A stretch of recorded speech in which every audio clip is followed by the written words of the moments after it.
Yeah, yeah, yeah. Yeah, yeah. You know it? Freebirds! Yeah. Going all the way, all the way. Watch how these pieces get moving like Hasbro. You know ain't no con in these raps, so I'm trying to be calm when it comes to the cash flow. You know talking till I die from the city we ride, no matter the outcome. You know when you out watch your mouth in the jungle, a lot of them never escape from. Agent J when I bait some, 28 in my bag like I'm Freddie T. Agent K when I'm holding the city down, blocking all of the haters like Tony B. It's our year every year, if you quoting me, we gon' see on the field. They know the county, I scream it wherever I go. When I bleed, I just see black and teal. Feel like Brunel when the plays is in action. Every line that I flow always solid, that mean I ain't worried about pockets collapsing. He may go all the way, running the S's and O's, gotta love how it happens. You ain't part of the gang, I ain't gotta explain why we ain't got no room on the wagon. MIT is the Army, the Navy, the greatest is Jimmy and Keenan, the ultimate package. Ooh, never can care how you feel. You are now in the mix with the men and teal. Nothing but facts inside these conversations. Keep it 100, the law with the nation. With all the smoke, we can meet at the bait. You know the location. Executing the play when the ball cross the plane, that's the game. Hit my little celebration. Then all I can hear is them saying, yeah, yeah. Then all I can hear is them saying, yeah, yeah. All I can hear is them saying, ooh, ooh. You know it? Yeah, yeah, yeah. Freebirds.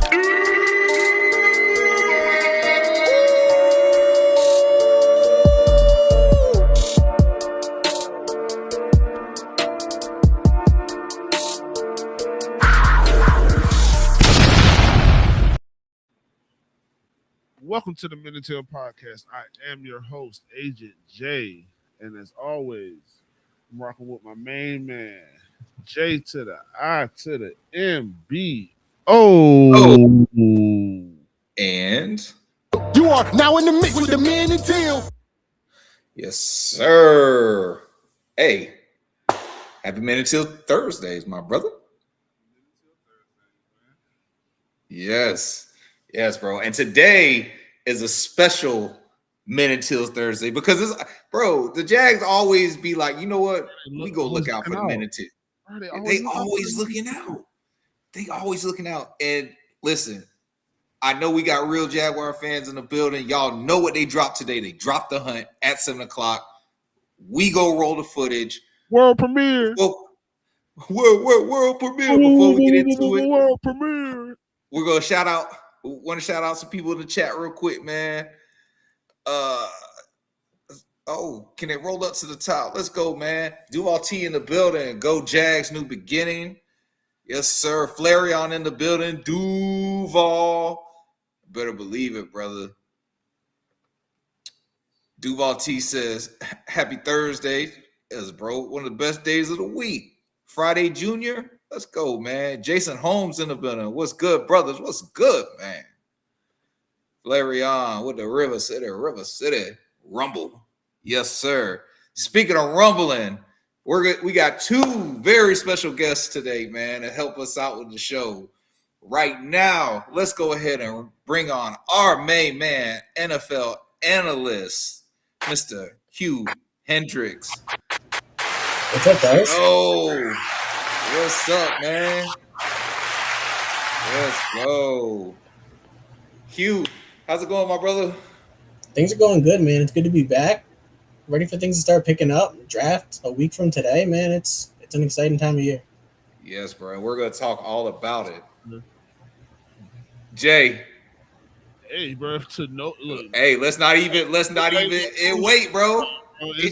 People are watching it without us right now. I know, what and I'm hoping everybody here is watching it with us. You know what I'm saying? Yes, sir. Pull that screen up. Go big dog screen on that mug. Yes, sir. Because it might be bigger. Yeah, no, that's better. That's fine. Yes, sir. World premiere. Without further ado, y'all, the hunt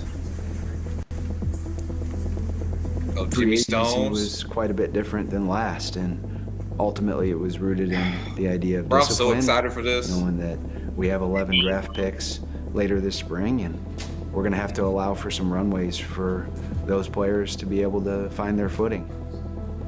Look at that. A lot of the work for this look at that beautiful room, bro. was specific to our Duval just signed. Let's go, Quinn.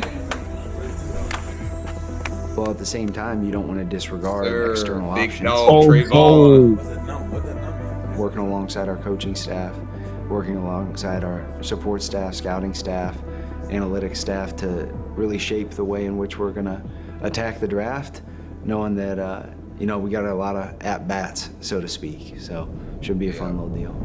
Let's go, man. Start clicking it. Let's go, man.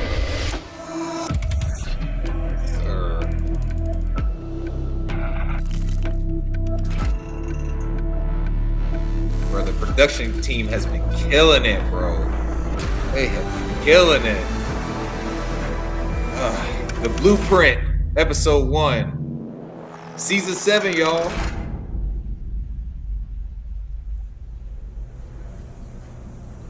Let's see, 7 would take us all the way back to 19.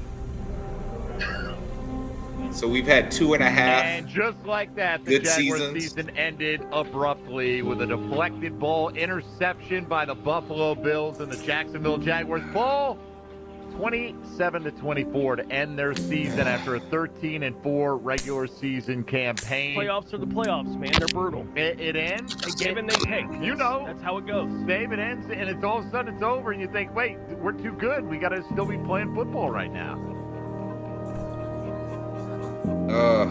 It's not cleaning up the lockers. Than you hope, but are you at a point where you can say this was a fun season overall?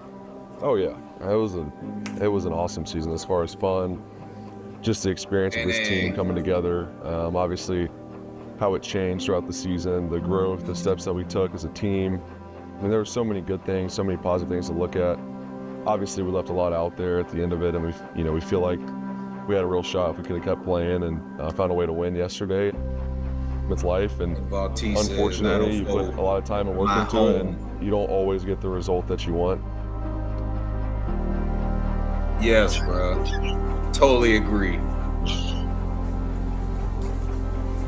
Tough way to end the year. Anytime you're gonna not end up winning every single game. A lot of teams, 31 other teams, are gonna be having the same exact football gonna be fun again. And that sucks. That's the hard part, but we chose this profession. We chose this life. As a staff, guys, cannot thank you enough for the time, effort, trust, work that you guys put into this from the get-go. From the very DJ Dallas, start. let's see you, my boy. Now, we got a bad taste in our mouth that will linger. Got a bad taste in our mouth that we will have to fuel and be our edge all off season. But when we come back to know this feeling right now that we have sitting in this meeting right now, we don't want to feel like this again. When do you learn about yourself? When do you learn? Through adversity, through hard times, through the bad. That's when we learn about ourselves. We get the opportunity to reflect. Oh, that was Cooper. Come back and reload. Tugboat. That's I think that was Cole Van Lannon. I love you guys. What'd you say? I think that was Cole Van Lannon. A lot of work to be done, though. A lot of work to be done. That was Cole. Love you guys. Jags on 3, 1, 2, 3. Let me see. I'm looking up Cole Van Lannon first. No, you're right. The red hair. You're right.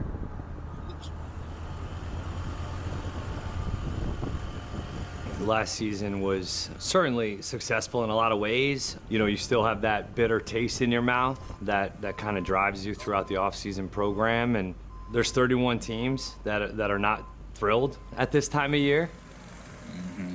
We're all 0-0, ready to go for the next season, and really nothing that you did the year before truly matters, right? It's every year. That's what's really cool about the National Football League. But we do have our bigger thoughts of where we'd like to go, and there's so much room for improvement. Tope in the building. C-Rod is the missing piece in the run game. You're talking about a guy who's hard to bring down and can wear down the defense.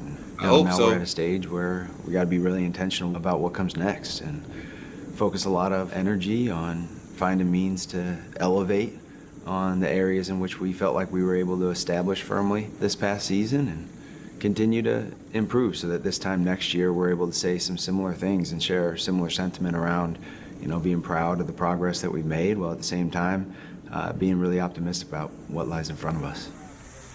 They say, bruh, sometimes you got to tear shit down to build it the fuck up. Expectations change.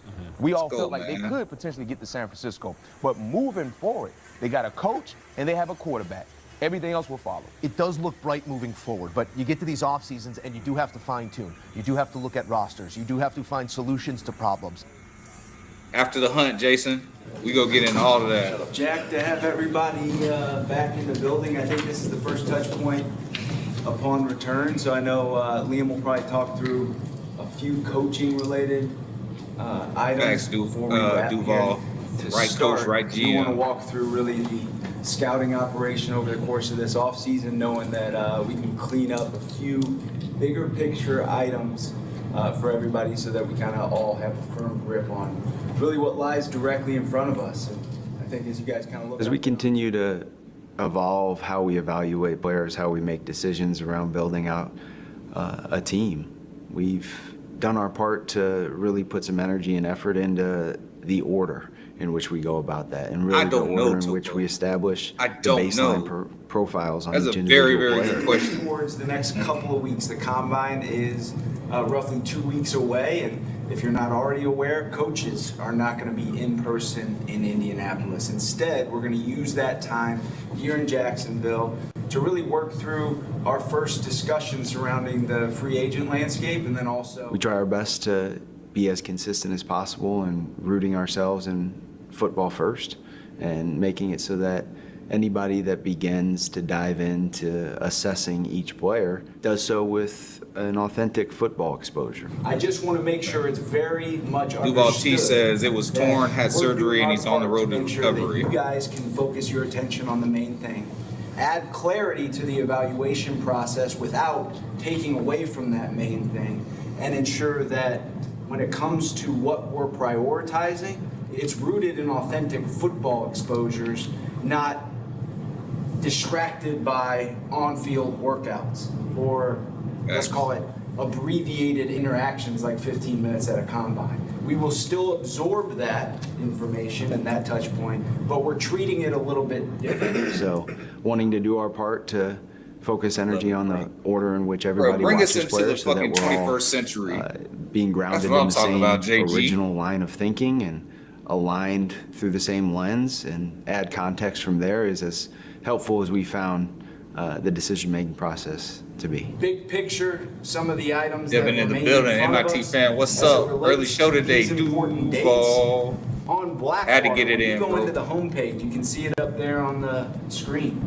The important dates are also listed there on that ribbon on the right. Blackwater is our internal scouting system, and while it can house a ton of information, it's really become a primary tool for communication. Once in the system, I'll show you here, you got this hamburger menu in the upper right-hand corner. This is how you're going to navigate a lot of what you do. Right now we're on the pro side.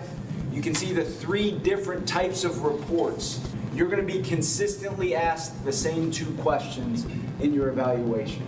You're going to be asked whether or not you want that player to be a Jaguar. And then you're going to be asked whether or not you agree or align with the collective understanding. It allows our scouting staff, our coaching staff, our analytics group, our medical group, our performance staff to all share perspective and present that essentially in a way that's palatable and consumable for everybody to soak up, and essentially create versions of alignment and understanding so that by the time that we make a decision, we feel as good about it as possible. If you're on a player list, you can see Max these little Duval drop T. down menus. This would never happen with the old I regime. expanded it Dougie P even would further. never. So you got the one-liner, the superpower, the kryptonite. You can see at the bottom of that display some colors. You actually see some new buckets populate. You can see a high. You're competing with the sound of the video. That was established before my arrival, which is great. It's allowed us the luxury of being able to evolve that and enhance it over the last calendar year. And continue to add elements that otherwise didn't exist, but certainly provided a good platform for quick development. Oh yeah, 100%. Trent Baalke would never have came up with anything close to what James Gladstone was talking about. You'll see critical factors, you'll see position skills, you'll start to see makeup, body type information. You'll see the Jaguar DNA. We want to use that to determine what type of conversation do we have. Where do we need to work to align ourselves on a deeper level? It's curating our conversation of before ever getting into a large group setting. We want Daryl to in the make sure building. that we do our part to prepare for the meeting in a more efficient and effective way. A lot of this stuff is you can go to the stats tab, you can go to makeup tab and read more information, but all this stuff is pretty user friendly and also pretty in depth. I know that with the presence of Jake Temme, who I have a decade of experience working alongside, been able to fuse essentially scout intuition with data analytics, and that's a powerful bridge. Everything we preached on the right person, the right player to get to move in his caliber, that's that person is so rare. There you go. That's it, right there. So you're saying he's what we're hunting up? Well, as good a bet as we can make. That's where I landed. Yeah. We're making bets no matter what. That's where I like that bet. Right.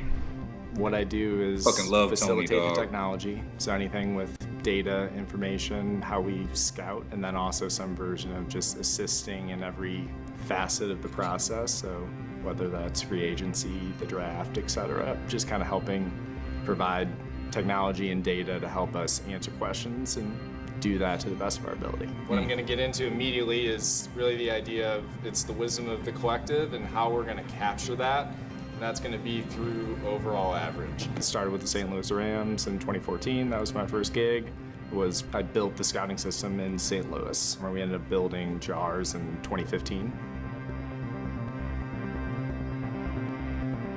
It was a communication. Oh, that's hub. what he called it, JARS. Where JARS. anyone could go, whether it didn't matter the department. That's You what knew if you went into Gladstone JARS, there was a called way it that you could communicate out a message at the end to of the whole season. staff. It was almost like a pyramid of information, where at the top, Les was consuming it all. So James helped build that. He helped build that process. So then in coming to Jacksonville, it was easy to say, hey, the first thing we can do is let's nail this system. Let's make sure that this is our vehicle to communicate, that our vehicle to make sure everyone's on the same page, to get all these different voices and opinions aggregated in a way that then we can use to make decisions. This is kind of how our system operates. It's October 1st. We'll distribute 15 receivers to 10 different evaluators. All 10 evaluators will do that in an isolation. They have a week to do those 15 players. They have full capacity to look at the entire page. So if they want to look at stats and they want to launch video from stats, they can do that. If they want to go into the psych testing, if they want to go into notes, so on and so forth, they can navigate through that entire system and be able to kind of dive into anything that's relevant for them. Crazy.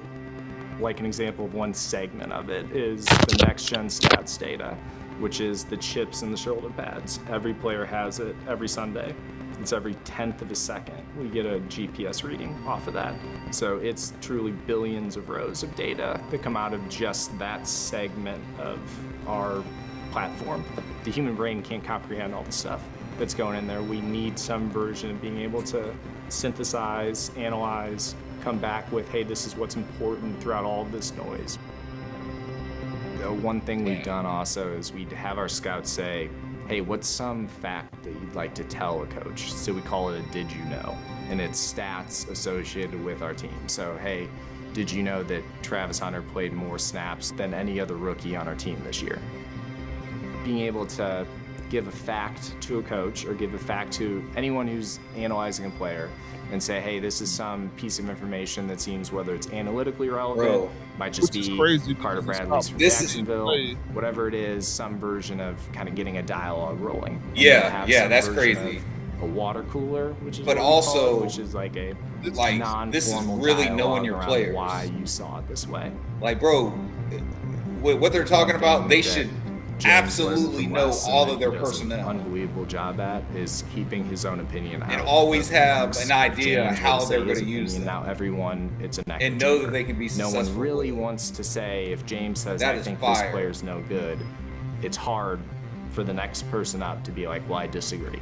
So we keep his information only displayed to him and Liam. Those are the only two people that can see it. That is proven to be a competitive advantage for us in Los Angeles. It's going to be a competitive advantage for us in Jacksonville with being able to just aggregate information in a way that doesn't give weight to one person over another, but really it values the collective opinion. In a good spot. Cool. Good. All good, guys? Cool. All right, great. Thanks, James. Appreciate it, bro. Good job, Jake. Hey, man. Good. You're wicked smart, huh?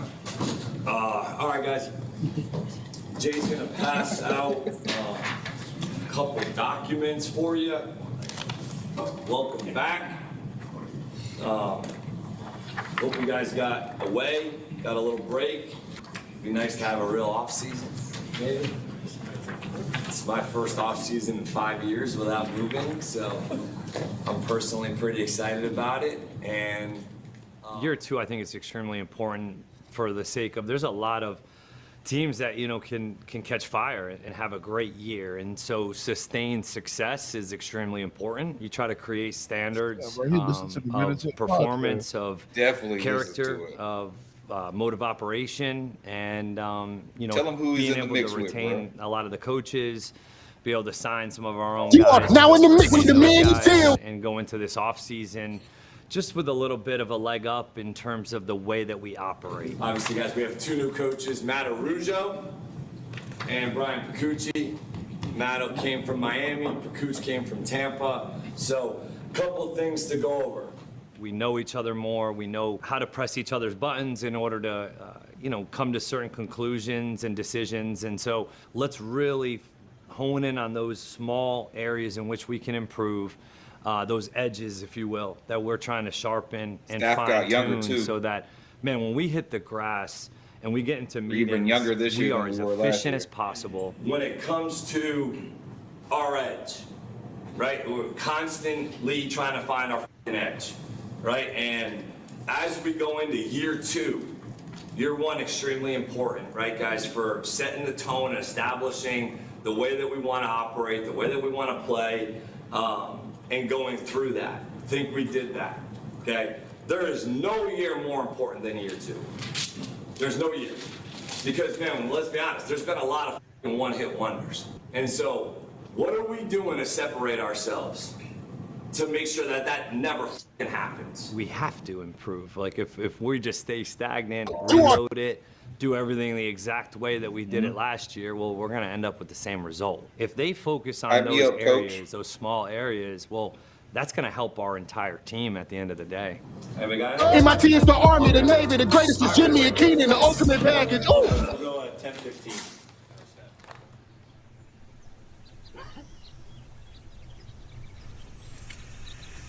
Oh, this is when he was at UF. Dapping up John Summerall. The finals game coach of the year, ladies and gentlemen, Liam Cohen. Thank you. Appreciate this. Emma, you guys got me? Can you hear me? Perfect. Thank you guys for being here today. First of all, would like to thank John Summerall and the University of Florida for having me. You talk about full circle moments of coaching in this profession and being a part of football. I bought John Summerall's home in 2021 at a discounted rate.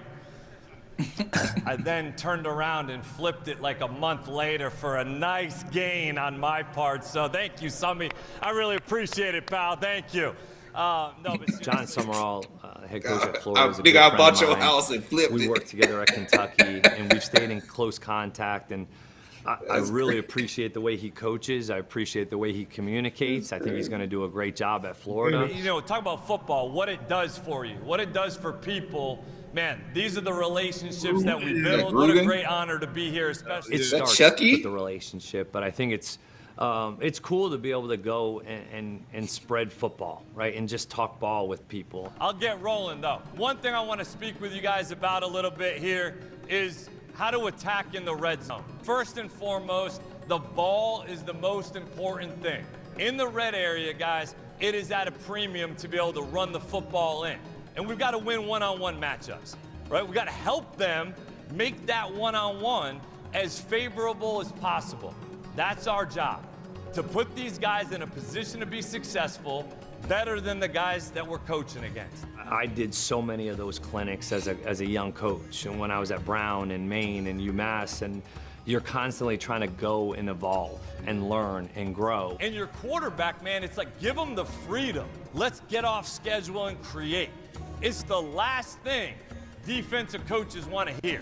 It's the last thing they want to see on Friday, Saturday, or Sunday is the quarterback extending the play and being able to navigate these areas on the field. To provide that, I think, is somewhat of a responsibility that we have as coaches in the National Football League, because it is the highest level of competition. And so that's not just for the players, but for the coaches as well. But this is ultimately, guys, what it's all about. Like, when your best players are competing to the standard that somebody just talked about, this is when you know you got their attention. That's when you know, hey man, we got them listening.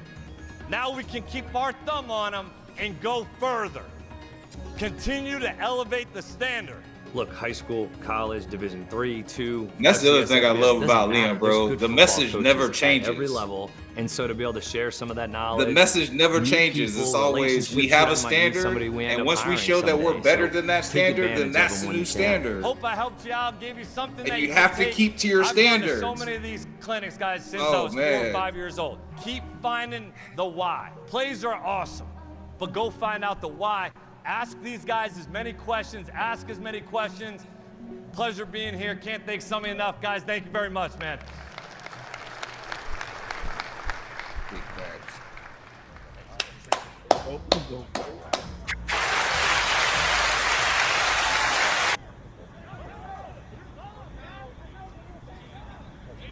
Little flashback.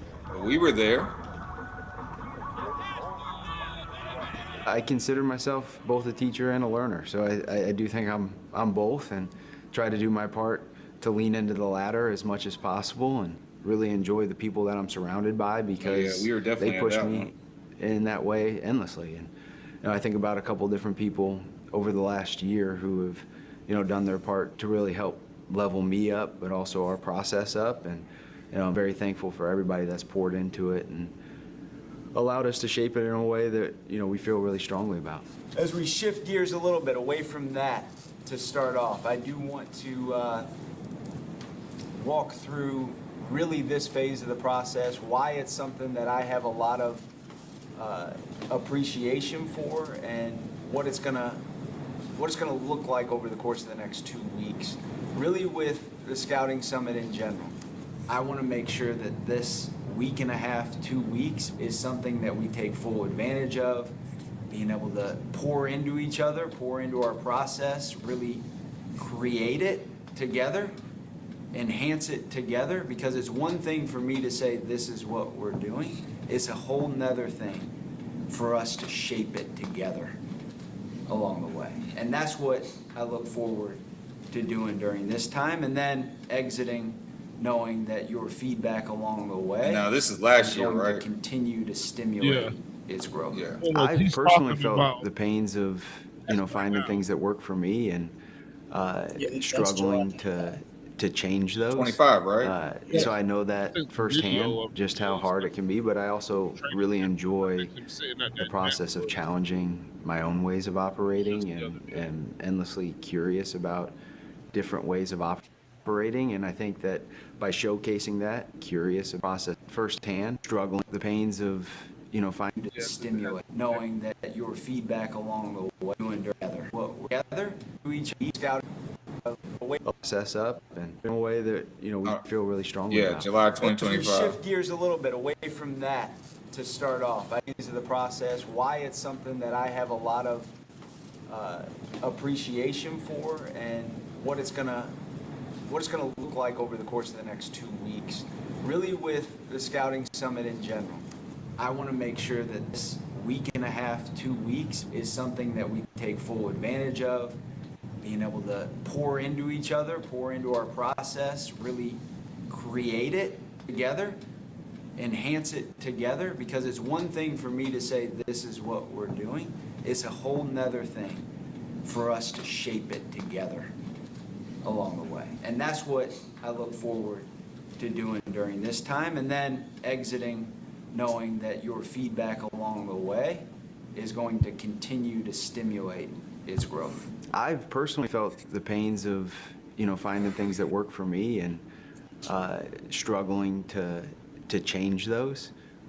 So I know that firsthand, just how hard it can be, but I also really enjoy the process of challenging my own ways of operating and endlessly curious about different ways of operating. And I think that by showcasing that myself, it can allow the larger group wait till they to be put open together a to it as complete well. defense. 365 days like a year, Houston, you're always looking bro. for the answers, right? Like, Oh my Players God. Library. You could go in every day, you pull a book from the shelf, you still want to read every book. There's always more to be done. There's always more digging to be done. Stay hungry. Convert every edge, every hand into data. Search for new edges. Stay foolish. Have the courage to act on those edges before others notice. I come from a background of teachers and coaches, so I think through that, understand the importance of sharing the why behind things and, checking for understanding throughout, while at the same time being open to remaining agile. I do also Duval, want we be at those too, to man. Look for the reiterate, minute till hat. in life, Say there what's are very up. few absolutes. It's the same way in scouting. This is not an absolute. It's not to guarantee wins. It's not to say it's exactly what we'll do every time. There needs to be some level of agility. I think through that, it allows us to endlessly feel like we can challenge the norms for not only how we operate, but also how the larger They're not scope of sticklers in the NFL sense does, of and see if there's any like, edges okay, that well, we this can was our capture. idea, so we have to do it. It's not an I love that about them too. Dialogue Their that ability I'm to searching pivot for over the course of this week and a half, 2 weeks. It's really trying to get beyond just those entry level conversations.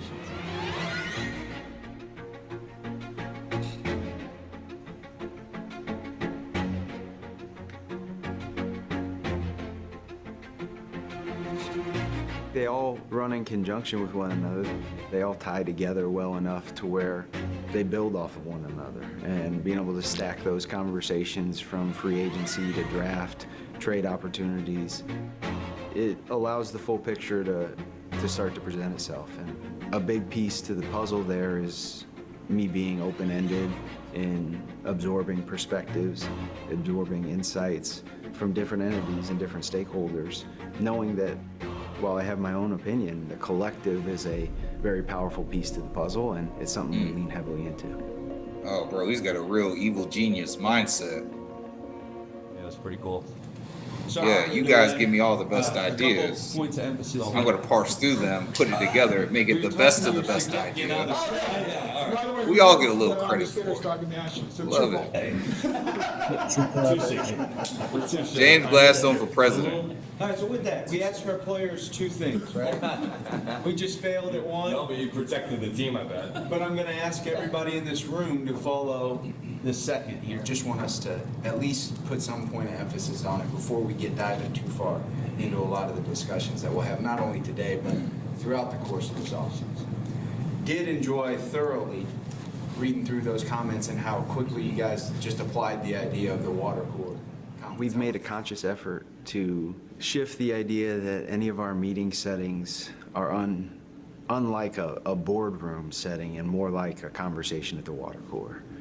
We try to keep it far more rooted in just real talk than it is a presentation. And, over time, it becomes easier to have that become the norm. I don't plan for really this conversation and many of our conversations to be, hey, we're going to pull up player one, we're going to read line by line on our reports and takeaways, and then move on to the next player and the next player after that. I want a lot of stuff to be free-flowing and open-ended. We're going to try and do this by position, but also try to zoom out to some of the bigger picture items that lie in front of us at each of those, and really the questions to answer most, as we if not approach all, free agency and draft. As I peek back to a lot of my growth in the space, Really, the only thing we be in missing particular is our with my time media with the passes. Rams, the way in which we structured things are hard to meetings was a real focus point, and being able to create a space in which it was open lines of dialogue, and the goal was to find the best plan of attack moving forward as opposed to just prove your point, was always something we tried to keep top of mind and surface. Is there anything across our defensive front, IDL or DEs, that needs to be flagged? We were able to step back off the heels of our final game. Both offense, defense, special teams. Call it out. Assess where things stood across the roster. Areas of that shit was weak. Say that shit was weak. That we felt we could lean deeper into. Real honest, open conversation. That's really where our conversation needs to go. This guy can make plays on the ball. He's sticky. Be a protector and play pass. The other guys were hurt. That's not the same. Is it really going to look any different? Each coach really evaluates each of their players, and then from a broader picture, the coordinators also do it. I plan on inserting him at that left wing spot. His value is probably more off the field than it is on the field. You know, where's the areas of improvement? What are their three better, three best that we go through? Good team guy. Areas in which they can improve upon, and what are the three areas that they did really well that we can continue to lean into and work towards? I just watched his tape, man. He's pretty impressive. Mentally and physically tough dudes. If he comes back, that's what he has to improve on this spring. That's really what we're hunting up. I still have questions with reliability on the field. If you produce, you're going to play. It was important to be honest about what the future could hold. I think if we gave him more and poured into him, continue, I bet he would respond. I think he would respond, but it's still that but a little bit. I hope that this is another case where you are right and I am wrong. But as far as the conversation, I'm more. My mindset is geared towards this guy can go match up with guards. Project himself as a player, like going to start or can get a good amount of playing time on defense. So I think he struggled. Prior to free agency, the conversation around retaining many of our own really sort of surfaced to the top. Obviously, off the heels of our last conversation, we got Dennis, who's really our priority. I think he's certainly an upgrade, but I understand the special teams. Yeah. The other guy I think we should look at in there is. Yeah, I totally agree with that. A big piece to that is building off the momentum that was established over the last year and continuing to, create continuity. It minimizes the risk of uncertainty. You can plug in and play. You understand what you have, and that can be a really helpful tool. He's had a career year in the passing game. Well, at the same time, you don't want to disregard external options. He wears a lot of hats for them, but I think for us, it's probably not as many. You got to tread carefully, you got to tread lightly, you got to be very intentional, and this year's approach was very disciplined. What do you think, Grant? He'd help us? Yes. It pointed towards not only the now, but also the future. Starters, Trayvon and Josh. Trying to lean into the idea of the compensatory formula as a tool for us to who's the starters? Trayvon, Josh. Was certainly at the front of our minds. We'll have interest in players at different Pause to have to think, or did they cut him off? We cancel out a compensatory pick for 2007 by doing so. While many may think that those compensatory picks are slotted to actually be used on draft day, Got some stuff popping from your perspective if we were to target him in trade. it gives us a little bit more flexibility than that. It allows us the luxury of being involved in potential trade talks over the course of this offseason and into training camp and all the way up until the deadline next fall. You think it's going to be higher than that, Jake? I don't. Yeah. Because it's 1 year. Now we may be a bit more open to shedding future draft capital because we have picks coming in behind it to replenish and ensure that we don't What'd you have a say, depleted Hugh? arsenal. And so those are the types of things Canby said it's only 1 we year, certainly so walked it's gonna be through and 4th round, strategized around and ultimately settled on as it related to our Yeah. approach to free agency this past spring. All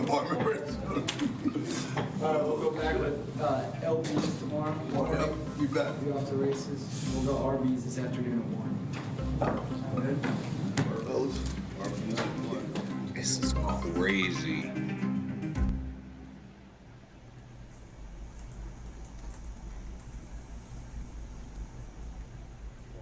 Director of Player Finance is my title, and that generally encompasses player contract we really think negotiations and salary cap management. we think we have an idea who Certainly they're it's not talking a one-man about operation. Tim Walsh, Terry Turner on some of work those. with You me know what I'm as well. saying? And then obviously, but we really don't know. James Gladstone, our general manager, Tony Baselli, our EVP, and it's a very collaborative process.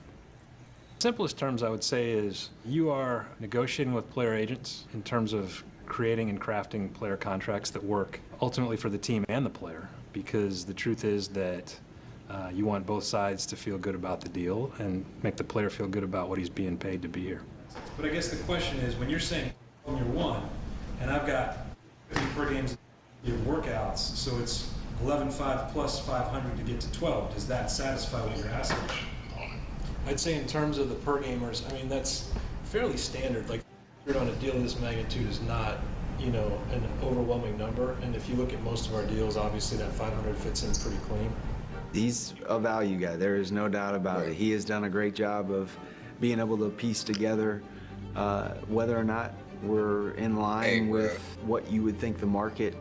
Every is time I telling see us. James Gladstone, he looks Obviously like that something requires like a lot of nuance. if he turned out to be this, it's like I wouldn't even be surprised. It's pretty standard. Now, as long as he's So, the like, starter that we've told him he's going to be. For example, right? if he turned out to be a serial killer, him or Liam Cohen, like I wouldn't be surprised. I'd be like, oh yeah, they kind of look like serial killers. Understanding of the you know what I'm saying? priorities that we have on the football front.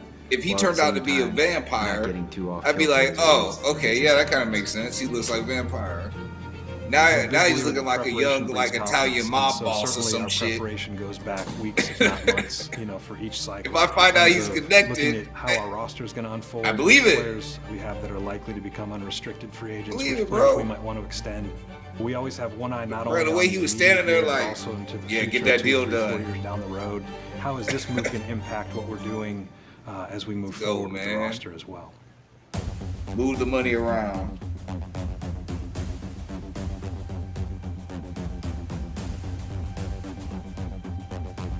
How much cap space do we need? The salary cap is an amount set by the league based on shared revenues with the players, which a team cannot exceed in a given year. Cap space is the amount of room that you have under the cap in a given Hey, year. Hugh, what we talked about on your episode.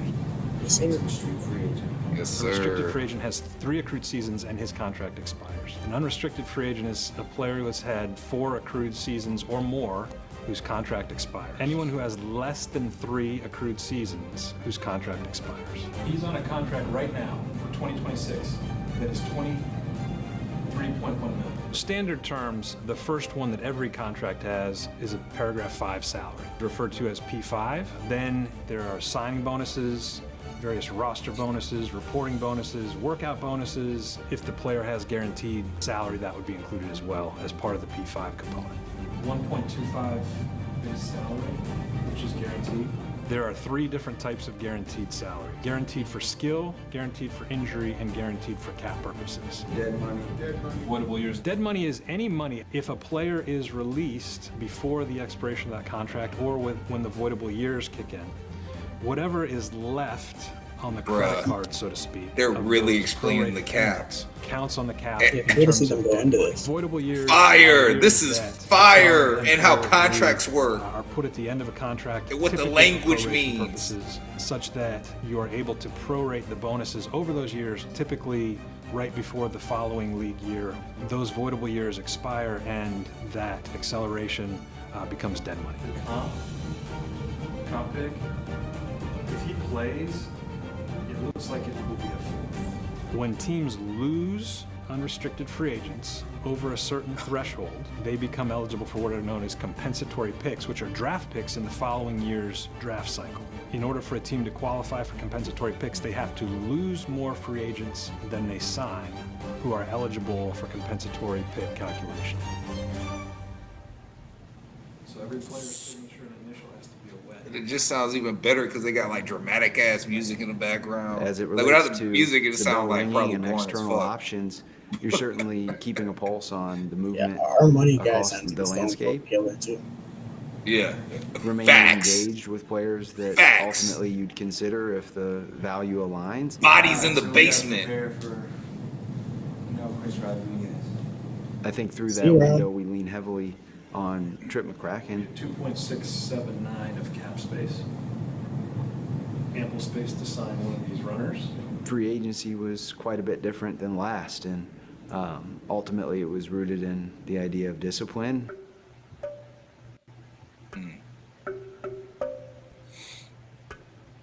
I think a big piece to that waiting window, so to speak, before the new league year begins. Tony just a bruiser. Free agents are either tendered or not. So let me ask you, what is the latest?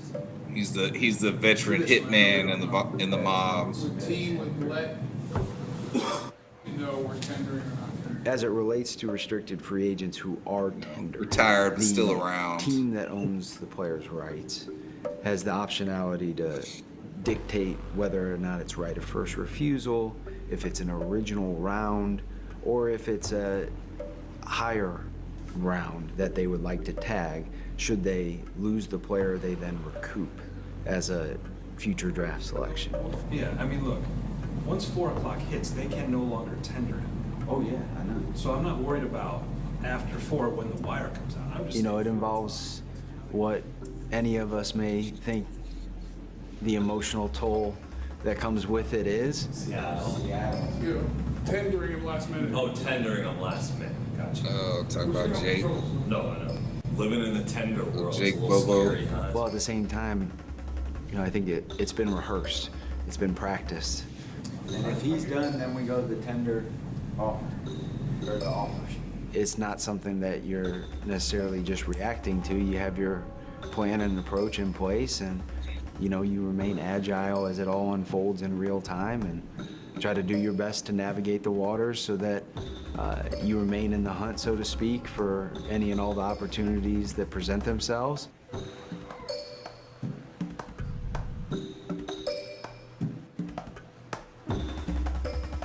The list of those who did not get tendered just came out. Okay. With Chris in particular, it was a relatively rapid-fire conclusion and agreement that we were able to strike over the first hour that new league year began. 3.5. Okay. Anything in 26 that he earns becomes escalated P5. 4.5 on a 2-year? 4.5 average? Yeah. Will it get it done on this conversation? Ultimately, there was just such a vivid visual for what that would look like with him on roster. That was understood not only by us, but also by him, and feel really good about where we landed and look forward to what it brings with it. Let's go. All right, we'll type it up, brother.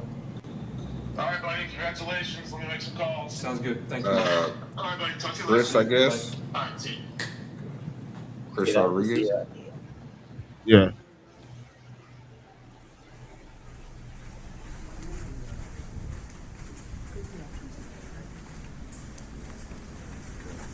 I like that hoodie. What's going on, James? Can we talk team building philosophy briefly? I mean, kind of quiet through free agency. There's been that frenzy, and Jaguars fans not necessarily. See what I'm saying? Look to at this maybe a little motherfucker. bit of frantic waiting for you to do something there. Man, quite a bit different than a year ago today, right? We came out the gates cool what you as might a call fan. hot, signing double-digit free agents, external free agents right off the bat a year ago, and the whole approach to that cycle was raise the floor of the football team, and that was a part of it. We're at a stage now where, a higher volume of draft capital is what we're hunting up, and those compensatory picks. When you think about a lot of the work for this free agency was specific to our own. So Jack, to have Buster back, and his interest in being back existed, and when it's such a strong match, both parties really interested in bringing that to life. There was a lot of dialogue prior to the bell ringing on the legal negotiation window, because we can, in fact, negotiate with players that we had under contract previously. Duval just signed. Can't wait Hugh. to get back. Able to land on an agreement with Quentin Morris, land on an agreement with Dennis Gardeck, land on an agreement with Buster Brown. Those were really important items on the docket. And to be able to do that before the negotiation window was a big win. The Jacksonville Jaguars have just locked in a key piece of their organization. Trayvon Walker, the former Bofo Bulldog, has agreed to terms on a get a Duval, man. extension. And we got big Marcus in the building, or maybe not so big Marcus. With 11 picks at our disposal, Sir. with our roster where Yes, it's sir, at, yo. raised, Fella. the priorities that we have for the players we're about to add doesn't shift. Do we think if we drafted him with our second round pick, he'd slot in as a starter? I don't think it's much different than some of my prior experience dating back to my time with the Rams, knowing that there were plenty of instances where a first round pick wasn't something that we were working with. There's definitely something that we're going to fall out with the first 3 rounds. There's going to be at least one, like that would be a record. We've never seen 16 go in the first round, so at least a couple are going to end up filtering through. So. It's a fun process here, working alongside our coaching staff, working alongside our support staff, scouting staff, analytics staff to really shape the way in which we're going to attack the draft, knowing that we got a lot of at-bats, so to speak. So should be a fun maybe defensive tackle.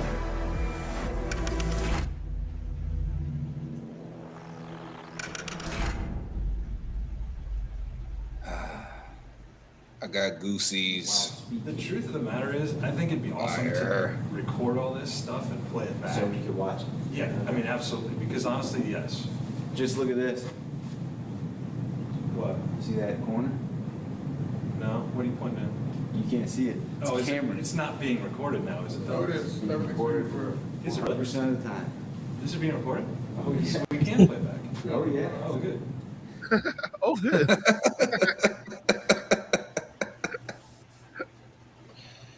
Fire. Oh, man. Shout out to the organization, man. Yes, bruh. The access. The access. Transparency. That's what they said. Yes. We want it. That's what we're getting. This is what transparency and accountability look like. Yes. Now, the next thing I'm curious about is like, is this just normal? Is this what normal competency looks like? I think it's what competency looks like. It's probably not what normal competency looks like. It's what the new competency probably is going to look like. Yeah, I don't think this is competent. I think this is above that. Well, it's more. Yeah, well, it's more. Like I said, it's more. That's it. To me, it's not normal. It's the standard. The standard that is set in LA. That's what James Gladstone is looking at as. That is what's competent. That's what the future is. That's what. Because anything below that is just like, because he's seen it, he's been around it, and he's seen it work. So it's like, this is the level that you heard what he said. He said, "Hey, we're implementing this day one. We built this. They built this thing." And I think that's going to be the level. Yeah, the fact that we built it and we know how to implement it. Yeah, we go over here, and this is the standard now. This is we're not bullshit. Yeah.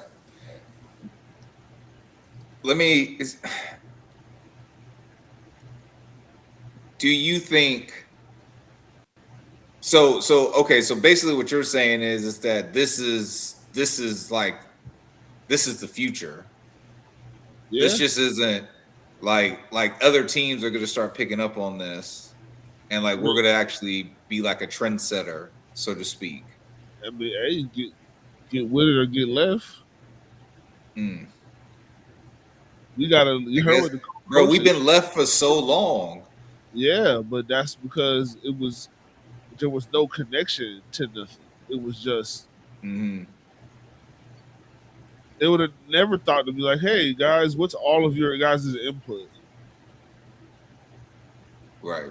And as the GM, I'm not gonna have any input on your input. The only people who know how the GM feel is the GM and the head coach. That's it. Everybody else, go do your fucking job. I bet you Jake know. I bet you Jake know. He got Yeah, but admin access.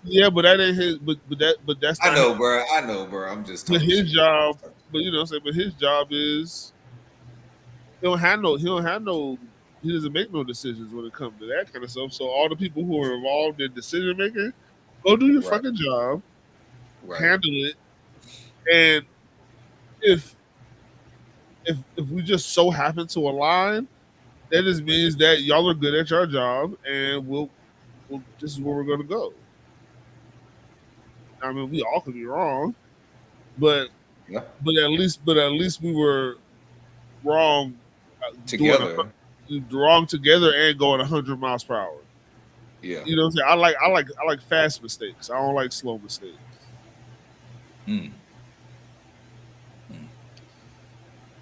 Okay. Speaking of mistakes, or maybe mistakes. I don't know. But we all know that there's been Travis Hunter discourse out there, and you know, Travis Hunter basically sent out a tweet to I believe Ian Rappaport saying, "Who told you that?" Based on the report that came out that said Travis is going to play full-time corner. Now, I don't really think that "who told you that" means that like he's challenging the viability of the report. You know what I'm saying?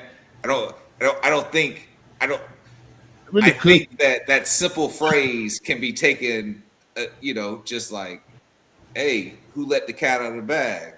Look, Or man, who let the quarterback out the bag? We start talking about quarterbacks, and this guy shows up. That's crazy. That is insane. no, man, the one, the only, Mr. Big Cat Country, Duval died, Travis D. Holmes. Right on time. Nah, Right on time. I'm unfortunately I'm not on Tom Coughlin time, so I wasn't 5 minutes early, but I'm here. Hey, all good. Yes, sir. But yeah, what since you're here, what did you think when Travis Hunter tweeted out "Who told you that"? Honestly, I ain't have many thoughts, but I'm gonna be honest with you, because the statement in and of itself don't mean nothing, and I'm too Facts. far in this media game where I hear what people say, and I'm also very used to being lied to. Also, it's just being in the media, especially within lion season. We're in peak lion season right now, annual lion season, draft season. So Good then when you get into the conversation between agents and people saying who told you that, like a similar situation happened recently, and I forgot who the player was. I don't know if it was Montgomery or someone else, and they had a situation like where it was like who told you that, and then they got traded like 3 weeks later, and I'm just like, yeah, this don't mean anything. It's just petty drama, which people act like NFL players don't also have petty drama. They're still people, man. So yeah, I didn't take much from it, honestly, because that doesn't say that Schefter or Rappaport are hearing. They could legitimately be hearing different things than what Travis Hunter is hearing, because somebody might be saying something factually from their opinion to these guys, off the record, and then Travis Hunter is being told something with kitty gloves, or vice versa. The other one could be just hearing something that's wrong, because again, lion season. Hey man, it don't mean much at the end of the day unless Travis Hunter is being told that by the people who matter. It don't mean nothing. See, look, I took it the other way, because I just be like, I don't know, I just always have to have, I guess, the juxtaposition. Maybe it's just the Libra in me, but yeah. I just saw it as like, damn, like say Travis Hunter. Bro, you are so anti-Libra. We'll talk about it. That's crazy. My dark sense of humor, I think I'm like perfect, bro. But bro, we'll talk about it later. This will derail. Outside of that, I just saw it as, damn, like who told you that? Like, oh, like I'm definitely playing cornerback all year. Like that's that's exactly what's going on. Like you must really be tapped in, Mr. Schefter. Like, cause like I don't know, I just know how these young kids play with social media too. Like, because I don't think Travis Hunter is not really one the type to be like going back and forth with people on, even though it wasn't really a back and forth, but that's outside of his character to kind of really, from what I've seen, to be like that, like directly at people. So could be joking, could be, hey, you're just spreading this and everybody's coming at me talking like this, or I had a talk with Camp and I'm playing corner this year and I'm gonna play a little bit gadget on offense and I know what it is. So it's like, damn, you plugged in, you really know, like, damn, you got you really do got good sources. You remember, he's still coming off, he's still really like, he only played 6 games. He's still like a rookie. Like, he like, damn, you really got, Dion had everything so insulated over there. Like, ain't nothing getting out because Dion is keeping everything in. Brother, we are playing a legitimate game of, like, people say it in jest, like you're playing a game of telephone. We are legitimately playing a game of telephone right now. Like, we are analyzing a 1-sentence text thread. If this was my family having the same conversation, I would tell them they need to stop with all these sensitive feelings. Like, I'm being honest with you. Like, that's exactly how the phrase would go. This could mean 17 different things, that 1 sentence. We don't know. We don't know if the man was smiling when he did it. We don't know if he was pissed off and throwing his phone when he did it. We don't know nothing. We don't know the context. We don't know none of that. And to your point, there's so many ways to see this. He was doing a TikTok while he texted, while he tweeted that, man. Like, who knows, man? That's why I say I don't see anything. Like, I don't have a true thought on it because it can be taken so many different ways. It's dead zones conversation. Right. And that's what it's for. Hugh, what about you, man? I mean, yeah, I think people put too much care into a lot of this stuff that goes on at this time of year. I mean, it's April. The whole roster isn't even put together yet. We don't really know what the exact split's going to be. Like, he wasn't told that he's not going to play offense in April before we even know what the rest of the receiver room looks like. So, like, if you look at the state of the roster, obviously he's going to play more corner because that's where he's needed more. That's not, like, hard to predict, but for people to say that he's told that he's not going to play offense and that he's not going to play both ways is just that doesn't make sense for that to happen in April. Like, it's just something to talk about.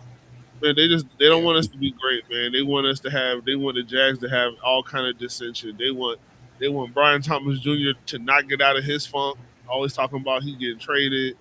But this is what happened. But this, honestly, this is what I wanted. I want all the attention.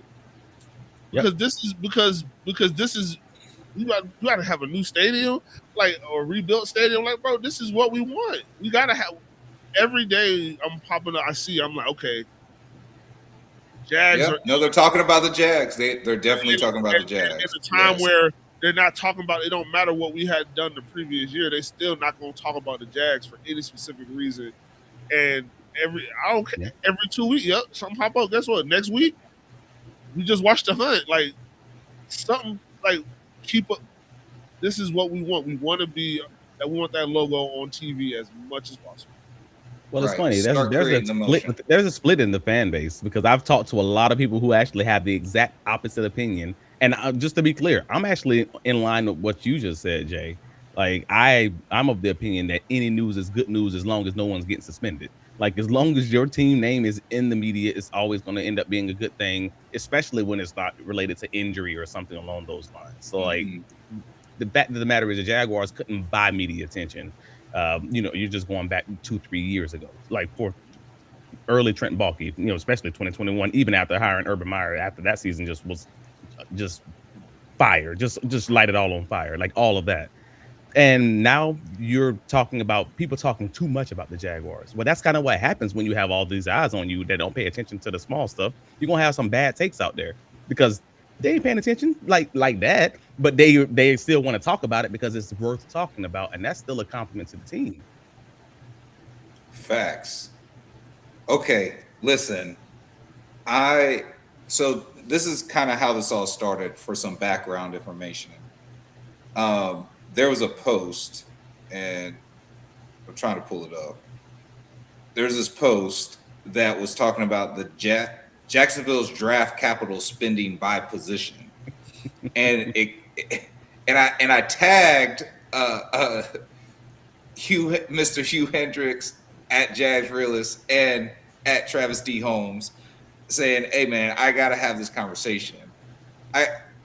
So basically, this thing is, I mean, the way I see it, and I could be looking at it wrong, but it makes it look like we've actually spent the most capital on defense, and we haven't really invested, like O-line. We've only invested 12.1% of our draft capital towards the O-line, which is 7% less than the rest of the NFL. But for the defensive line, 22.3%. For defensive back, 19.4%. Wide receiver ain't really that far off, which surprised me. I thought wide receiver was going to be a lot less. They were at 16.7%. Yeah. Quarterback, 9.2%. I kind of get that. Linebacker, 9%. Hugh, you made the point, like linebacker in the league, and I saw that was kind of average around the league.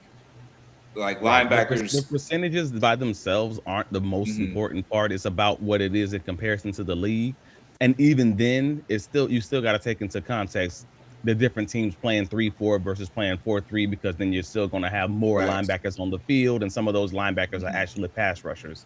On Saturday, we're going to have a Duval Dive episode talking about how I believe, just my opinion, the Jaguars might prioritize linebacker more than folks are talking about. And I think folks are just a little bit off when they're looking at the Rams' recent iteration of that roster versus what the original roster would look like when James Gladstone got there. So, and that this post you're talking about was actually part of that conversation. So I just wanted to mention the linebacker part for that. Yes, sir. Hugh, what do you think? Yeah, I think just looking at our history, like obviously the defensive line investments are going to be higher when you spend a first round pick on Josh and the number 1 pick on Trayvon. So like all the numbers are going to be kind of skewed, and it's kind of hard to take into account what we did versus, or what did James do when he was with the Rams? Like, what are their numbers looking like? Just kind of get a thought of, okay, how is he going to see things? What positions does he value more? But at the end of the day, as interesting as it is, like, I think it really does work on a year-to-year basis. And obviously, people are going to have positions they like to take a shot at. Like, I know the 49ers and John Lynch and Shanahan love to take shots at running back every year. That's part of their thought process. They say, we'll take one. We can never have enough. So there's going to be there's going to be positional preferences, but I think with the guy at the helm now and James, it's just going to be on a year-to-year basis. What does the team need, and where is the value of the draft? But are either you surprised? Well, I don't think anybody's surprised, but to kind of see the numbers that the offensive line wasn't prioritized. Of course not. I mean, I'm sorry, I can't speak for Hugh, and my apologies. I'm not trying to speak over you. I can only speak from my opinion. If you went through, I mean, this is going back to, I believe, the 2020 season. If you go through the entire duration of the Trent Baalke regime, the Dave Caldwell, even the final year of Dave Caldwell, like from that perspective, that's that whole time, right? At that point, like you're not looking at, I mean, at James Gladstone's first year, obviously. At that point, we all had complaints that the Jaguars didn't invest in the offensive line, especially the interior offensive line. They would try to patchwork that through free agency or through trades at that point, like the Ezra Cleveland trade, for instance. So, yeah, I mean, they drafted Javon Foster back in the 2024 season.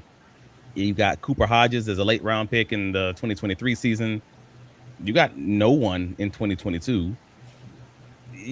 No one in 2020. Oh, sorry, what year is that? 2021? 23 would have been Anton. Anton would have been. Yeah, Anton was the first pick. My bad. Yeah, Anton was first pick in 2023. But like you have 2 years straight where they had no offensive linemen out of that 5 year time frame. It's crazy. At that point, this is an easy conversation.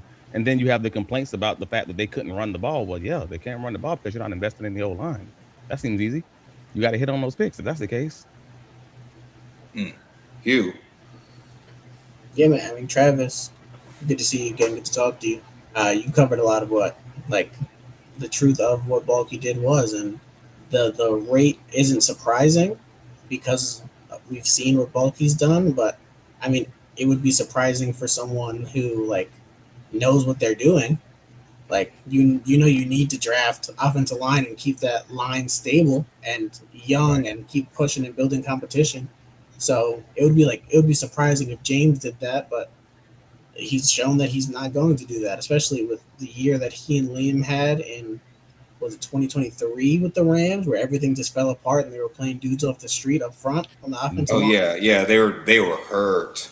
Yeah, they're never letting that happen again. They took 2 interior offensive linemen in their first draft, and I probably expect them to take 2 offensive linemen again in this draft. So I think that we're going to see that number change. But you know something that's wild is that same thing happened to Doug Peterson the year after, like, so not the Super Bowl season, but the season after that. It might have even been the one before I think that was the year before the COVID season, if I'm not mistaken. That happened to them. They had 14. I remember writing an article on that at one point. They had like 14 different combinations of offensive line starters that year, which at the time was an NFL record. And for him to then come to Jacksonville and them not to invest in the offensive line was wild to me, that's what made me feel like there must be something going on here, because I cannot imagine someone going through that in their history, which being the thing that probably got them fired in Philadelphia, to then turn around and not invest in that O-line and just be comfortable with it when they're struggling to run the ball. It felt odd to me, but it happened. Whatever happened behind the scenes, it happened. Right.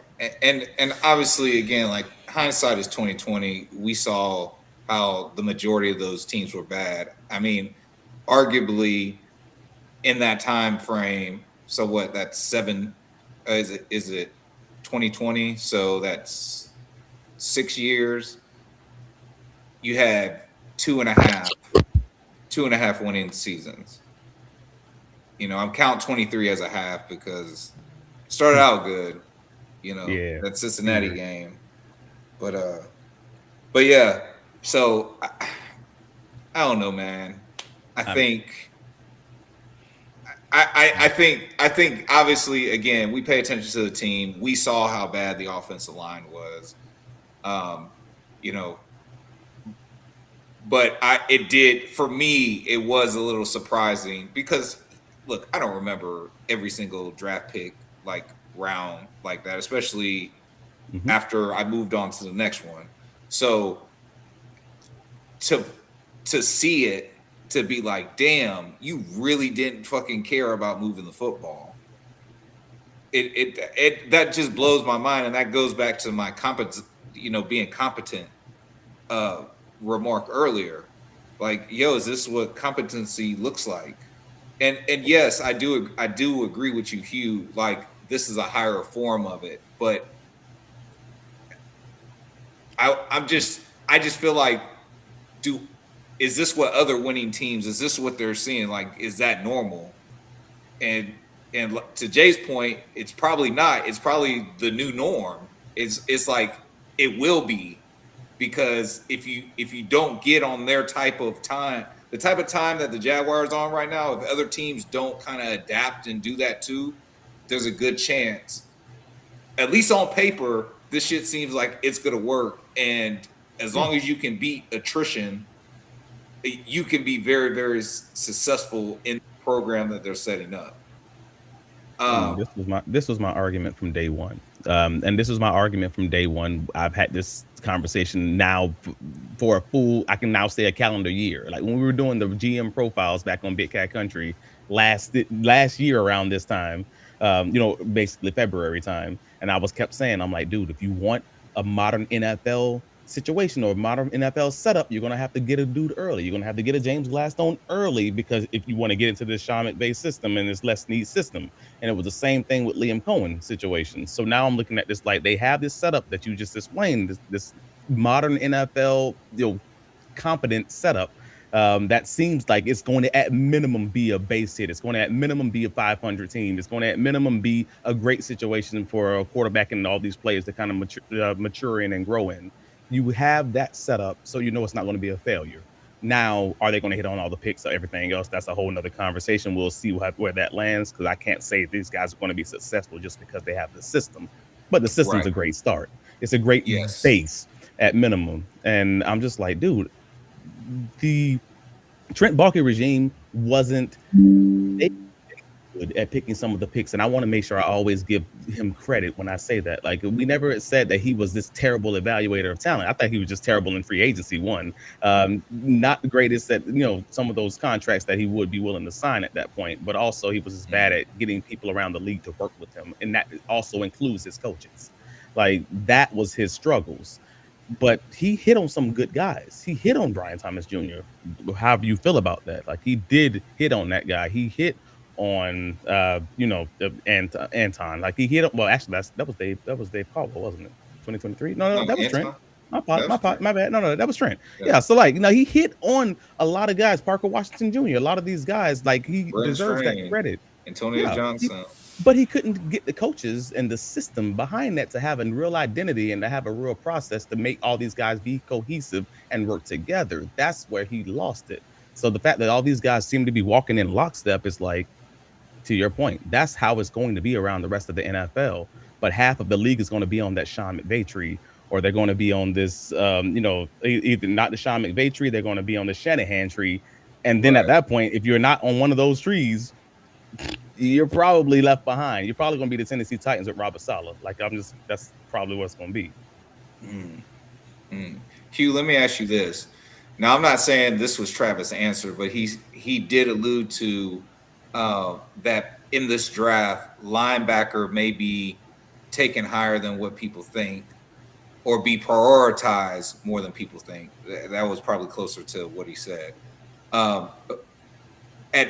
Assuming we don't move up, and look, your answer could have that in it, but right now we have pick 56.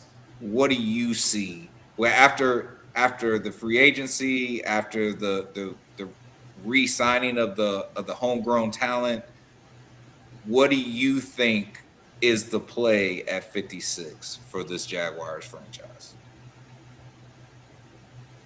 It's a good question. I think it really is going to come down to how the board falls. Like, I don't think it's going to be the roster's in a spot now where we don't have to force a need pick. I agree with Travis absolutely, though, that linebacker is going to be prioritized and should be prioritized. Like, as much as you like Ventrell Miller, he's going into a contract year himself, and you just saw what Devin Lloyd did on a contract year. So I think, and behind him, they said they view Jack Kaiser as a Fourier replacement eventually once Fourier ages out. So you're really just leaving Ventrell there, and then however you feel about Branson Combs. So that linebacker spot is going to be, they're going to add to it. To me, it's just where do they do it? And this linebacker class is one of the better ones that I've scouted, and it's one of the deeper ones. So there's going to be good options at 56, and there should be good options even further down day 2 and even into day 3. So I don't know if it would happen at 56. I think it depends on who falls. Like, if Jacob Rodriguez is still there, if Anthony Hill is still there. But I could absolutely see them going linebacker up front. But to me, it's going to come down to the best available of linebacker or interior D-line or offensive lineman unit. Travis? I mean, I think he kind of hit it on the head. Like, it is going to be BPA in very many ways. So it then just is going to be determined how the board falls. But we had a conversation with CBS Sports Emory Hunt on Wednesday, where, brother, we had an hour podcast and then talked for another 20-30 minutes after the podcast was over about prospects that we forgot to mention in the show. Like, it was one of those, and it was almost a whole another separate podcast just talking linebackers in great detail. Some of the I love and hate those. Some of the funniest comments I can't say on air, but just know when you get people offline and off air and have their real opinions of players, it's hilarious. And, like, for instance, like, I love that Caleb Elams or TCU linebacker. Another green dot guy, and that was kind of what, like, one of the guys who just called the plays on the defense that we kept. bringing up within the podcast. Like a lot of those high IQ guys, but those later round dudes, those are 4th round, 5th round guys, like where you might get a Tarian York out of Texas A&M, like those types of guys. If you don't think that they're going to prioritize linebacker and you want to just get them in the system, try to develop them in that way, that makes some sense. If you don't think that you want to spend the high 2nd round pick on that, I ain't gonna blame you. Whatever. I ain't hold you on that. But I personally, again, I just feel that they're probably going to prioritize it a little bit more and draft the guy a year out. No different than I think they drafted Jack Kaiser a year out, waiting for that 4-year contract to come to a head. So then they have options that they can kind of move on and get younger at the position, get cheaper at the position as Trevor's contract kind of gets a little bit bigger later down the line. So I think overall, yeah, you got guys like Kyle Lewis. You got guys like maybe Anthony Hill. Even though I'm personally down on Anthony Hill, I can see why people might like that, like especially if you're talking about his pass rush chops. But yeah, and then Jacob Rodriguez and his athleticism and his strength in coverage. Like those are the guys that everybody's kind of talking about. But also that still means you're using a 2nd round pick on a position that we'll see how exactly they feel about it when you didn't re-sign Devin Lloyd. I don't know how that's gonna fall, and that's the piece that makes it so. I'm playing psychologist right now on James Gladstone, and I can't tell you this is exactly how the dude think, if that makes sense. Hey, the only way you find out is if you got this. Jake Team. Blackwater. The goal is that if I put Blackwater in front of you, you'd be able to kind of have a picture of any player just by looking at the page. Like an example of one segment of it is the next-gen stats data. It's truly billions of rows of data. We need some version of being able to synthesize, come back with, hey, this is what's important throughout all of this noise. So if they want to look at stats and they want to launch video from stats, they can do that. If they want to go into the psych testing, if they want to go into notes, they can navigate through that entire system and be able to kind of dive into anything that's relevant for them. So fire. That has proven to be a competitive advantage for us in Los Angeles. It's going to be a competitive advantage for us in Jacksonville. This is the new jar system. Just aggregate information in a way that doesn't give weight to one person over another. Bro, he's gonna be in that bitch like Tony Stark. Opinion. John Jake. Artificial intelligent HUD coming up. Yeah, bro. Yeah, that's that new jar system. That's what they had in LA. And I'm like, as soon as I saw that face, I'm like, all right, that's Jake Team. Like I had never seen him before they did the Hunt episode. I just only read all the articles about it. When Gladstone got hired, that he was probably going to bring that system over here, the jar system. So now then when they hired Jake Team, I'm like, oh yeah, definitely building the same thing. And now they have the Hunt episode kind of proving it. So I'm just like, this will be the first true James Gladstone draft, in my opinion. They didn't have it last year. They didn't have his scouts last year. They didn't have his process fully set up last year. So now I think this will be a good barometer, I guess, for who he is. Nah, I agree. And Hugh, when you said towards the end, offensive line to draft at 56, I'm really starting to lean that way. I'm like, I think O-line's got to be the jam at 56. Corner. I think you could do a lot of things with those 3rd round picks. I think you can move up. I think you can move around, or you could just use them. And I think there's a lot of talent in the mid rounds. So yeah, I think if it's best player available and it's an O-lineman on their board, I don't know the priority of their boards, and I'm not going to sit here and pretend like I do. But well, when you say O-lineman, you talking offensive tackle or you talking off interior like guard? I just want to make sure we're on the same page. Well, they value versatility, so I would say a tackle, but somebody that they could probably move inside the guard if they had to or wanted to. Man, go get a guard. If you go get a guard, go get a guard, like a real junkyard dog guard. Go kick some ass in there, bro. I don't all that swing shit. That shit sound cool and cute because it's like, oh, versatility. But can you get in there and move some shit around? Because that's what I really want you to do. I need somebody, just nobody that we have that I've seen on their play that just go in there and kick ass. And Jimbo, you know what I want, bro. I want a muddy 4x4 with a Confederate flag sticker somewhere on that board. Go get one, bro. Take this offense to the next level, bro. Hey, I don't disagree with you, but like everybody's and that's not this is has no separate comment from your Confederate flag statement, but Jennings Dunker, that's been the one that everybody seems to love because he has the hair, he has the mullet, like the Joe Dirt, the Garner Minshew-ish sort of look. But I don't think a lot of people actually look at his film, and I'm not here to like drag the guy in the mud or anything along those lines. But whenever time I look at his film, I just don't see him being this dominant dude on the field. I'm just like, all right, it's fine, it's straight, but nothing pops out for me other than seeing the mullet. Like it almost feels like we're working backwards a little bit from the combine, like and just saying, all right, cool, he looks like this, so I feel like I need to support him because this is a great storyline. Versus this tape says this needs to be the guy, and then kind of working our way from there. I just feel like it's a little bit off in the evaluation a little bit, if that makes sense. Because like I like Chase what is it, Bisontis? Yeah, from Texas A&M. Like that, if he drops to the Jaguars or anything remotely in that range, I don't even mind if they want to trade up 10 picks to go and get him. Like that's dope to me. If you want to get into that 45, 46 range, I mean, what it's gonna cost you? Maybe 6th round pick or something like that. Like that's fine. Like I'd be on board with that. But then yeah, there are a lot of good offensive line talent. I just think they need to get bigger in the interior O line. Like now, I'm not talking about just getting more guys. I think they need to get bigger so they can run a lot more man, a lot more man gap, instead of being forced to run all the zone that they ran in 2025. Okay. Real quick, what about, and I'm not talking about at pick 56. I'm just saying, maybe 4th round. I feel like using it in the 3rd round would be kind of a stretch.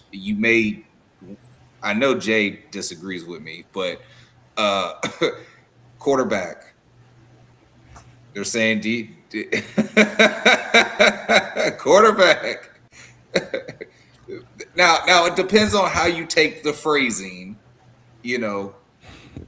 of do we need a backup plan? Do you mean, do we need a backup that we're developing, or Trevor's not the guy? I hear all the different sides of it, but what do you think? If that is a need that this team feels like that they should do, where do you think that falls? I'm gonna let Hugh take this first because I got a lot to say on this. I don't think it's a very high priority need. When I evaluate the other McVay disciples, most of them, not all of them, but most of them don't highly value backup quarterback. They like a guy that's more of a complement in the room, can help get the most out of the starter, more so than like a developmental backup. And I've said this before, and I'm sticking with it. Like, I think it's a late day 3 pick, or it's exchanging a late day 3 pick if you really want a developmental backup, and it's connecting Will Levis back with Liam Cohen. So that's my thought process with it, but I don't think it's going to be a highly valued position that we target. I just want you to know I'm always happy because, like, I can't stand Will Levis because he puts mayonnaise in his coffee, dog. Oh my God. Travis. All right, so I wrote an article back in the late February on Big Cat Country, talking, an overdue roster question. Do the Jaguars need a developmental quarterback? So, like, I've been talking about a lot in Black History Month. I just want you to know that. Hey man, Black History means I gotta work still, don't I? So yeah, we're gonna put out that Black greatness. There you go. So even back then, I did a quick deep dive on Gladstone's history, kind of is what the Jaguars have done historically. Like, because the fact of the matter is the Jaguars hadn't drafted a backup quarterback, I believe, since Gardner Minshew. It was Gardner Minshew and Luton. Jake Luton. Jake Luton. Mm-hmm. Yeah, back in 2020 and 2019 seasons. So basically, from the moment that Trevor Lawrence walked in the door, it was like, all right, cool. What we need a backup quarterback for? And unfortunately, in a similar line of thinking since 2016, the Rams have only used a draft pick on a quarterback once, on a backup quarterback once, and that was Stetson Bennett in the 4th round, and that was back in 2023. So if you're looking at the Rams for an indicator or a blueprint, then I mean, it's probably not going to happen in Jacksonville, but it's not to say that it shouldn't, because these guys can always be their own people. Like, they can always make their own decisions. And if you think you have this very complex offensive system that we've established, this McVay, this Liam Cohen, this Kevin O'Connell system is reasonably complex, you want to bring in a mid-round quarterback to give them a good year to get their feet wet before you get to the end of this Nick Mullins contract, so they actually have a real legitimate shot at being your quarterback of the future. Not your starting quarterback of the future, but your backup quarterback of the future, because you do have Trevor Lawrence, who before last year had 3 years straight? Was it 2 years straight or 3 years straight that he landed on IR? I forget. One of the two. At that point, you want to make sure you have a situation that you trust in to truly help you win some serious games. Because I don't know that Nick Mullins is necessarily that. He's just going to make sure the wheels don't fall off, if that makes sense. So yeah. So go ahead, Jay. Go ahead. Pre-production, me and Jim, we had to not have the talk because we wanted to have it on the show. But I just told him, I said, hey, I'm pretty much in agreement with you, Travis. Gotta go get a young guy. And I said almost the same exact thing. I said, hey, our system is pretty complex. I said, so if there's a guy that you can get that kind of falls to you, that you think that can work in the system and can understand and grasp the system, you gotta pull the trigger, because it's the same reason you got car insurance. Like, you know what I'm saying? I mean, you gotta have it, but if you end up flat out owning your car, are you going to continue to have full coverage, or are you going to have gap coverage? It's a choice. So do you want to make sure you prepare and be ready? Because like I said, I don't ever want to see Nick Mullins in the game. I'll have a lot of questions if I ever see Will Levis in a Jaguar uniform. Like, I don't want that, bro. Go get a guy who you feel like could, like, go draft a backup who you think could run this offense at some point if something were to happen. Like, I don't ever, like I said, it's for the future. But just like I said, before this year, 2 years in a row, end up on IR. Shit, I need somebody who can come in and it's going to be a little bit different, but it shouldn't be a huge gap in difference, because we're still running this system, and if we believe in the system, it should work. Whoever's out there, it's not going to be as efficient as the number one guy, but I need somebody who it feels like we're not going to lose the game if they come in. Like Nick Mullins, I don't have no faith is going to come out there and go win the game for us. Right. Yeah. So I guess I really do agree with you, but I just think that it shouldn't be taken. Now we're talking about word gymnastics. Like, it shouldn't be taken as like this person is threatening Trevor Lawrence for the starting quarterback. Like, I think that's the understanding some people are coming to with this conversation. And those people are weird though, bro. Like, this one, like, bro, like, this isn't a discussion. It should never even be a discussion of that Trevor is not. You know what I'm saying? And if anybody makes it, that's just like, you just rage baiting at this point, which is, a lot of Twitter is just rage baiting. I'm just saying, if you put up, if you put up some of his numbers, especially 2024. You know, I'm just saying, like people have ammunition. They have bullets. They have bullets to make it a conversation. Yeah, You know, I mean, there are some guys that like when you're looking at a lot of because you're not spending a high draft pick on a backup quarterback, so you're basically talking your day 3 guys. You're talking realistically, you're talking 5th, 6th, 7th round at this point. So, and most of the issues you're going to see with all those quarterbacks in that range, for the most part, is that all of their offenses were they were just too simple. They were just too they were the high fly shotgun heavy offense. They didn't do a lot under center, or maybe they didn't huddle a lot. They didn't have to call a lot from the line, whatever it may be. And it's just like, okay, so if that's what you're going to then see as your primary issue through a lot of these guys, and again, I looked through, I believe it was, if not the whole class, the vast majority of the class that wasn't like straight running quarterbacks. When I did my Big Cat Country article back in February, then in my head, I'm like, there aren't very many guys unless you're comfortable going with maybe getting what was the guy from Jesus? It was a Beaver, Morton from Texas Tech quarterback. Baron Morton, and he's projected to be anything from a 5th round pick to going undrafted. Like the consensus board has him being undrafted right now, but I've seen him as high as a 5th round pick, and that's because he has the arm strength of my nephew. Like, sorry, my child nephew. Like, I mean, he's really sharp and accurate at 30 yards and under range, and he can and he's intelligent enough to run a really complex offense, but he just doesn't have the arm strength to kind of threaten NFL defenses. But for a backup quarterback, you would probably be solid there.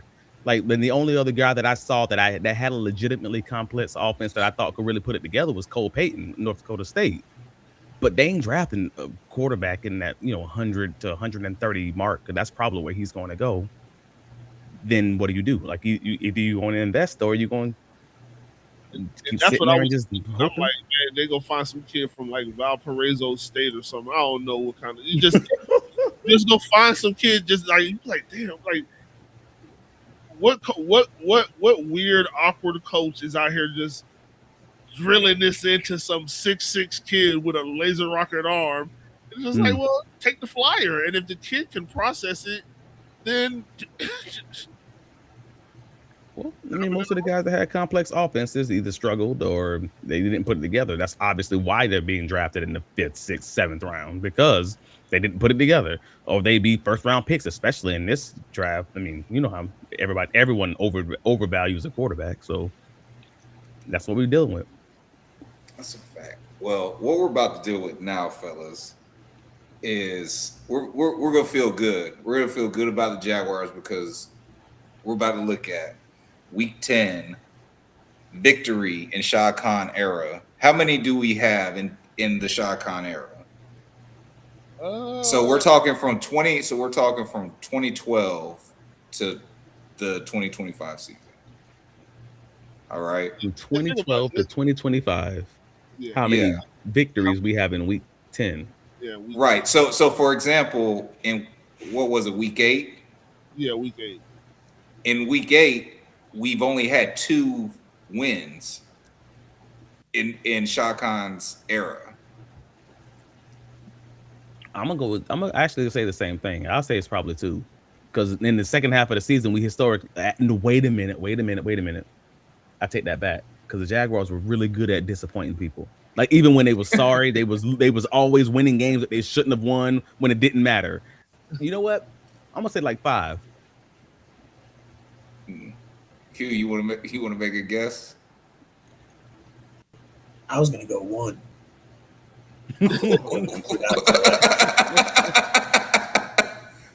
well, look, in 2022, definitely had 1. Week 10. That was the one I thought.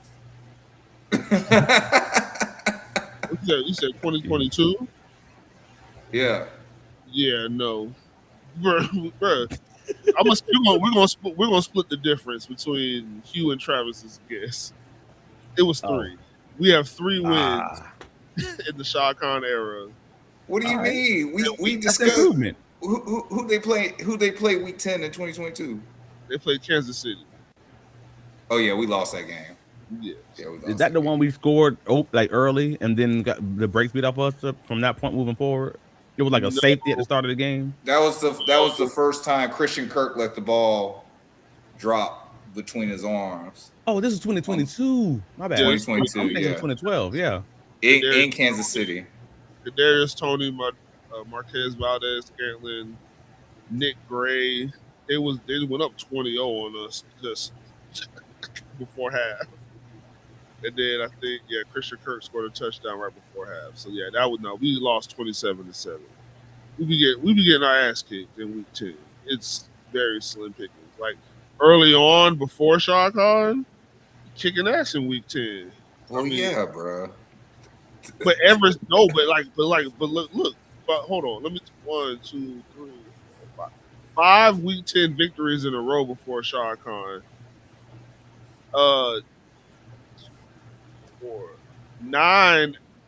10 out of the 10 before Shad Khan. 10 out of the 13 week 10 we won. So we only lost 3 in those 13 years. and in these 13 years, we only won 3. Okay, what's the year? Duality, bro, man. Hey, man. But the options were weeks 2017 Jags Chargers, 2015 Jags Ravens, and 2013 Jags Titans. I went ahead and selected honestly, mostly for YouTube purposes, so we don't get thrown in jail. So I found a short clip instead of an 8-minute clip. We're gonna go with the Jaguars versus the Baltimore Ravens in 2015. So 2015. So Blake, and that's Allen Robinson, Allen Hearns. That was Allen Robinson's like breakout season, wasn't it? Yeah, that was the Pro Bowl season. Yeah. Who did we play this year in week 12 or week 10? Who do we play in 2026 in week 10? Last year, yeah. We lost to Houston. We lost to Houston. That's a collapse, yeah. Yeah. Who is that? Oh my God. That's the best part about one thing, because who is you? Like, who are you? Yeah. Walters. Walters.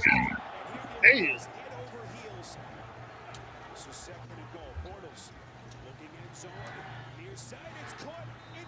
I don't know. Ryan Walters. All right.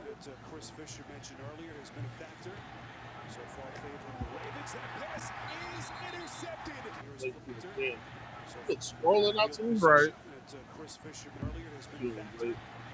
Oh, bro, he was known for doing that shit. Blake Bortles. That's how we lost the Arizona game in 17. Lost to fucking Blaine Gabbert. I mean, Blake is why I feel nervous about Malachi Lawrence these days. Just I can't argue for drafting any guys from our school, man. But he does that. Oh, Blake.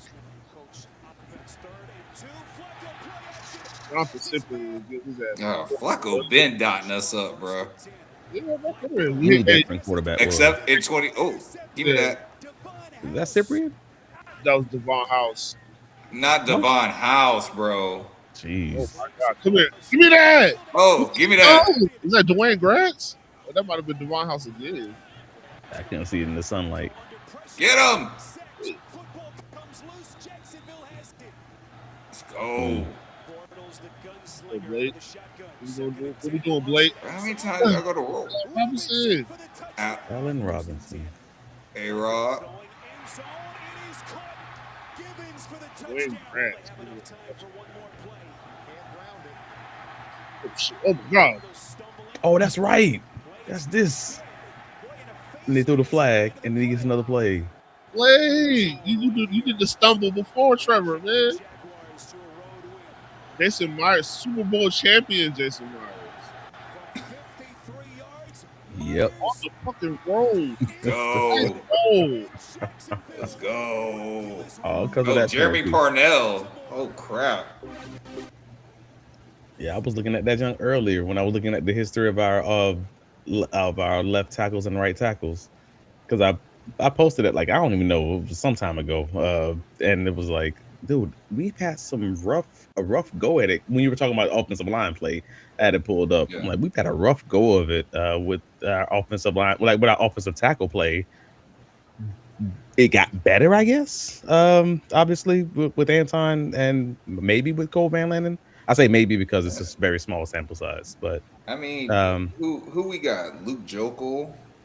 you want to start right? You want to start recently going back, or you want to start back going forward? I'm saying before Anton, You got Luke Jokel back in 2013 to no, Cam 2017. would have been the next recent one. Cam Robinson, then Walker Little, then Cole Van Lannon. And if you want to go on the right tackle, you got Austin Pastor. You got Jeremy Parnell. You got Jawan Taylor, and then you got Anton. And I'm like, it got better. It took some time. Yeah. But that's a rough go of it. I ain't gonna lie to you. Tallest little person. Hey, I gotta see it, man. I gotta see it. It's just disappointing names. Yeah. I forgot we gave him all that money after the Cowboys.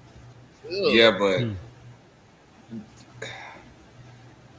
Luke Jokel has to be the worst name in that whole bunch. Buddy that we had signed from the Dolphins that never played, that retired.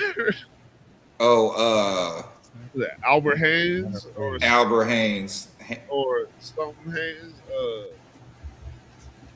It was my defensive tackle. That's Albert Haynes. Yeah. Yeah. No, that was Haynesworth. The tackle. Yeah, the defensive tackle. It was Albert Haynesworth. But we signed. I can't remember. Yeah, but he tried to come back because that was during the 17 season. Yeah. Yeah, that was during the 17 season. His last name was Albert. All right. Nah, I don't know. I don't know who we talking about. Yeah, you know what? But fuck I know you're talking about now. Last name Albert. Yeah. Well, guys, man, we really appreciate y'all being on tonight. Hugh, the hunt was fire. I appreciate you joining us for it. Travis, thank you so much for hopping on to join the discussion. Before you guys get out of here, you got anything going on? Let the people know where they can find you, what you got coming up. Hugh? Yeah, I mean, Jags Realist on Twitter and Jags Realist on YouTube. Stuff coming up soon. I appreciate you guys for having me. Always, man. Travis? I mean, again, Duval Dive podcast, bigcatcountry.com. On Big Cat Country, this morning, I posted a few cornerback prospects that I think have links to the Jaguars, or I think would work well in Anthony Campanella's defense.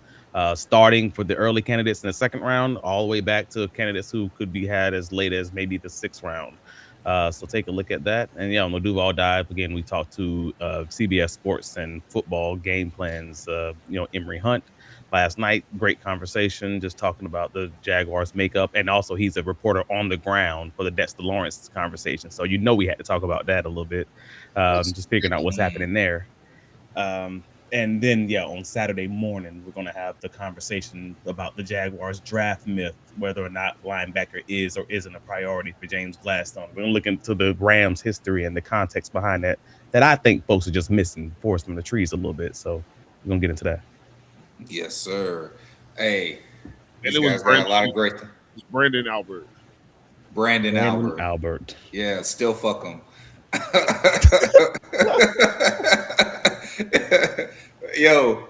Check out at Jags Realist.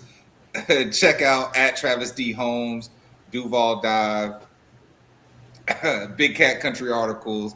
Check all that stuff out. And also, always remember, show love to my main man, your host, Agent J And thank y'all for rocking with your boy J to the I to the M-B-O. And we are out of here. I see your boy Duval.